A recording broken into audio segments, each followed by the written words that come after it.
First of all, let me just thank everybody for being here this evening. And today, the Missouri State Public Health Laboratory tested a second presumptive positive case for COVID-19. The case is a travel-related case. The patient is an individual in their 20s from Springfield who had recently traveled to Austria. The patient went to CoxHealth, a CoxHealth location away from the hospital. The Missouri State Public Health Laboratory has reported a presumptive positive result from COVID-19 and was forwarded the specimen to the Centers of Disease Control and Prevention for confirmation. The Missouri Department of Health and Senior Services and the Springfield Greene County Health Department are investigating the situation further and will continue to take all steps necessary to protect the health and safety of Missouri communities. As governor, I have no greater responsibility than to keep all Missourians healthy and safe. I know there is a growing concern across the state and the nation right now, but I want to assure you that we are taking all steps necessary to protect the people of this state. As of today, 73 people have been tested for COVID-19 in the state of Missouri. 71 people have tested negative. Only 2 people have tested positive. Both of these are travel-related cases. So far, there has been no community person-to-person transmission in Missouri. Currently, the Missouri State Public Health Lab has the capacity to attest approximately 1,000 specimens. Missouri will also receive nearly $13 million in federal emergency funding to support response efforts. We are currently working on how to use the money to the most effectively protect Missourians.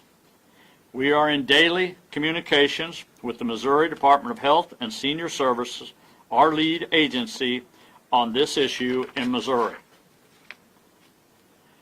I've also been participating in regular briefing calls with the Vice President Pence and other governors for updates from the federal level.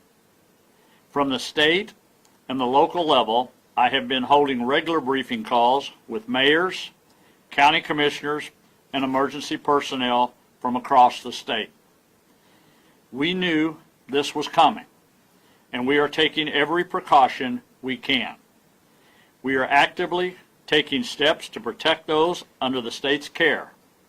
As a precautionary measure, the Missouri Veterans Commission has restricted access to our veterans' homes across the state, and the Missouri Department of Corrections announced today that it is suspending visitors at all state correctional facilities. We also know that there will be people traveling and returning home to Missouri. We are aware of this, and we are prepared to handle these situations. Again, I want to assure you that we are taking all steps necessary to protect the health and safety of Missourians. We have an excellent healthcare system equipped with trained professionals, and I am confident that Missouri is well equipped to deal with the coronavirus. However, I want to emphasize that at the end of the day, we are all responsible for our own actions. Use common sense. Practice good hygiene. Wash your hands. Stay at home if you're sick.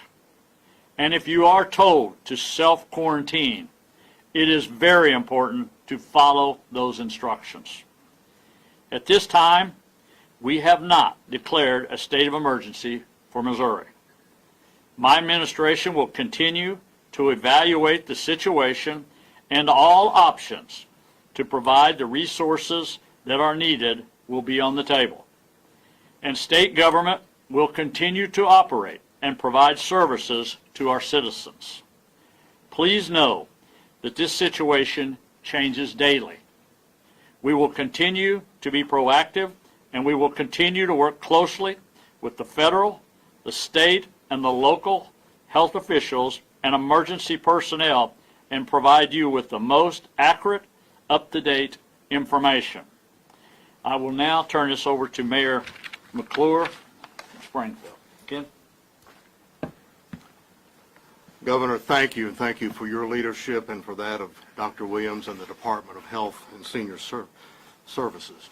I'm Ken McClure, Mayor of the City of Springfield, and we are here today because our community believes in transparency. As the Governor noted late this afternoon, we were notified that we have a case of the COVID-19. Health officials immediately took action.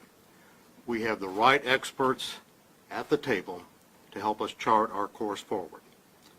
Our community, under the leadership of the Springfield Greene County Health Department, has been bold in preparing for this moment, and I am confident that the department, along with our agencies and partners, will be able to effectively deal with this situation.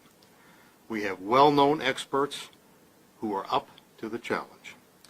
The Coronavirus Task Force formed last week has made significant progress in planning and preparation. Springfield community and Greene County has a strong legacy of responding to disruptive issues and to take those lessons learned with us to do even better in the future. So I have every confidence in how Springfield will face this challenge. And at this time, let me ask our Director of the Springfield Greene County Health Department, Clay Goddard, to come forward.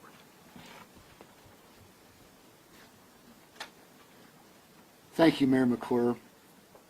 Shortly after 3 o'clock today, I received a call from the Department of Health and Senior Services with the notification that I knew would eventually come, that we had our first presumptive positive COVID-19 case. As a part of the regular practice of disease investigation, the Health Department will notify people who may have had contact with the patient.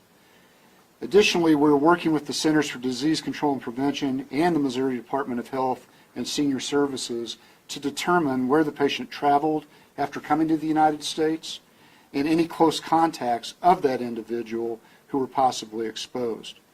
If so, health officials will provide guidance to those individuals and monitor them closely for the development of symptoms.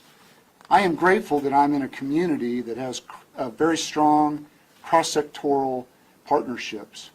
We also have incredible support from local elected officials and from our state elected officials and from our partners at Department of Health and Senior Services. Finally, I want to specifically thank our partners who are members of the local public health system. Cox, Mercy, and Jordan Valley have never hesitated to step forward and to provide us with the help that we need. As we move forward, we're going to work with great diligence and purpose in making the bold steps that are going to be required to curb this illness in Springfield, Missouri. Thank you. And I'd like to recognize Dr. Robin Trotman from CoxHealth. He does infectious disease work there, and he'll provide some brief comments.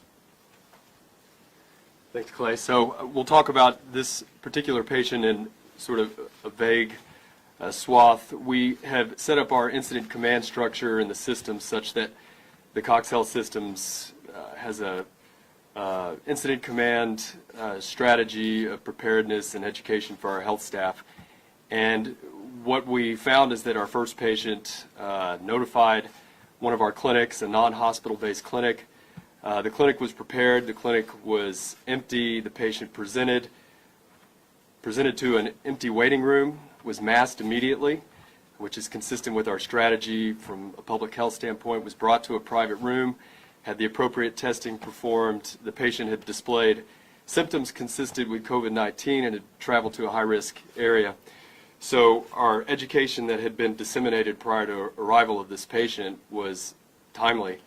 The patient was tested, sent home, and has since been in quarantine, and the patient's most likely expected to make a uneventful recovery.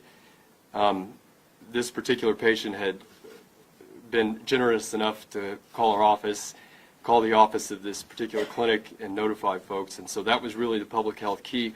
The patient was masked on presentation and has been under a controlled environment up until this point, so that's all.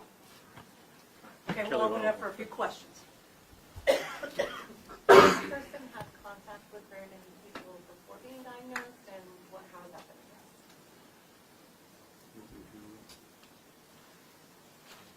addressed? We're in the beginning of our epidemiological investigation. We won't talk specifics about that, but I can tell you that as we find contacts, we will take all appropriate measures to isolate and quarantine anyone that requires those movements or those actions. We have a wonderful team of very skilled disease control specialists, and we are taking this very seriously, and the patient is very compliant. So I'm very comfortable that we will have all of the action and information that we need to move forward. Was this one of the 3 people that you referenced earlier today, one of the pending tests that you had out? It was a pending test. Are they related to any of the other people who have been tested? I don't think that I have any information that would lead me to be able to answer that question. Can you explain what a presumptive positive means? I think people would like to know the difference between that and positive. Yeah, thank you so much.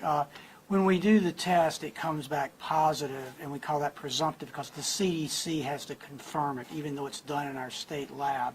And we send that off, and it takes about 4 or 5 days. But we don't wait for that because to date in the United States, those tests have been confirmed. So we don't wait to start the epidemiological investigation that Clay was talking about. That will start immediately. Now that we have a confirmed case in Springfield, will we have more access to more tests? I heard today we only had 5. Yeah, thank you very much for that question. So right now, as the governor said, in our state lab, we have the capacity to do 1,000 tests at this moment, and we expect more to come tomorrow from the CDC. And for our state lab, we use pretty stringent criteria. Commercial labs, there were just LabCorp is now doing that. And I talked to the director of LabCorp yesterday, the national director, and they plan to push out more now. But I just want to say that the governor really stresses communication. He thinks that in this kind of situations, being a former sheriff, that anytime you have an emergency like this, and I have to tell you, at 8 o'clock this morning, your health department called me and said we need the capacity to do more testing. And at 1 o'clock, we were meeting in the governor's office, where I was when we got the results of this positive test, about that very thing. So I can't thank the health department here. It is state-of-the-art. The care you get in this community at the hospitals is state-of-the-art. I'm thankful the patient's doing well. That's always our North Star, how that patient's doing, and we're certainly thankful for that, and would commend that patient for doing all the right things, and the clinicians who took care of that patient, and the health department that got the test to us, and we turned it around quickly. We put a lot of preparation in this, and for the patient's sake and the community's sake, we're just very thankful it went as we would hoped it would. Does this patient go to a local college here, and are they from the area, or are they just a student here? We would not provide those details as a part of an epidemiological investigation. We will notify all parties that would have concerns as part of that investigation and take appropriate public action and notifications if necessary. If that first test came back positive today at 1, should the public have known earlier in the day that this was a positive to reduce the risk of it spreading? I was notified shortly after 3. We turned it around by 6. I think that by definition is being transparent. Clay, the universities have extended their spring breaks. Now that there has been a presumptive positive in the community, is the health department going to recommend extending that period of time? The mayor and I were in a meeting this morning with all of the presidents of local colleges. I know that that's a topic of conversation. We can certainly participate in those conversations, but we will work with the guidance of the presidents of those universities and provide them technical feedback. Mr. Governor, do you foresee any need for executive or legislative action since this is the second presumptive positive in the state so far? Yeah, I think we have everything on the table right now, what we might be able to use. But right now, my goal as governor of the state of Missouri is to support the local entities that are here. And I think that's a priority for me, to make sure that they have what they need.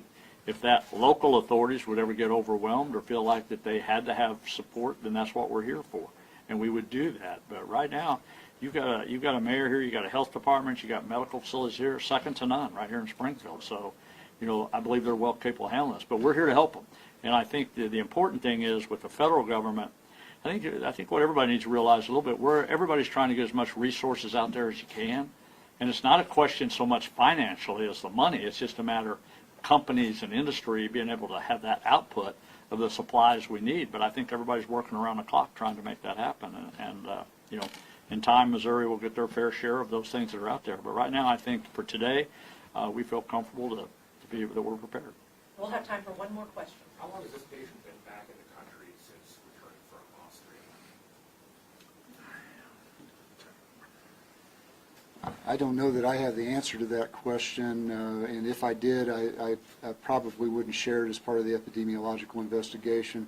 But once again, we will be making contact with anyone at risk from this patient, and if there is risk to the general public, we will make public announcements as such. Okay, thank you very much.